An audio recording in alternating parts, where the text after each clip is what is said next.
পৌঁছবে। প্রিয় ভাই আমার, বন্ধু আমার, নওজোয়ান সাথীরা আমার, মৃত্যু এক অনিবার্য বাস্তবতা, চিরন্তন বাস্তবতা। এটা গ্রহণ করতেই হবে। হাসলেও মরতে হবে, কাঁদলেও মরতে হবে, সুখেও মরতে হবে, দুঃখেও মরতে হবে। রাজপ্রাসাদ আর অট্টালিকার মানুষটাও মরে যাবে।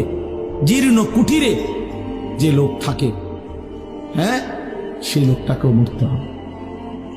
জীবনে কোনোদিন দুঃখ দেখে নাই যে সেও মরে যাবে, জীবনে কোনোদিন সুখ দেখে নাই যে সেও মরে যাবে, সব মরে যাবে। এটাই সত্য, এটাই বাস্তবতা। অতএব মৃত্যু এক অনিবার্য বাস্তবতা, এটা গ্রহণ করতেই হবে। এটা যদি আমরা মনে রাখি, আমাদের জীবন অনেক সুন্দর হইত, অনেক সুন্দর হইত।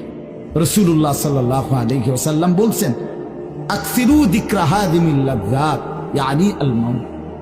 আল্লাহর নবী বলেন, আমার উম্মত তোমরা বেশি বেশি ওই জিনিসটা স্মরণ করো যে জিনিস তোমাদের সমস্ত স্বাদ, আনন্দ, আহ্লাদ চিরতরে মিটাই দেবে, তোমারে চিরস্তব্ধ করে দেবে।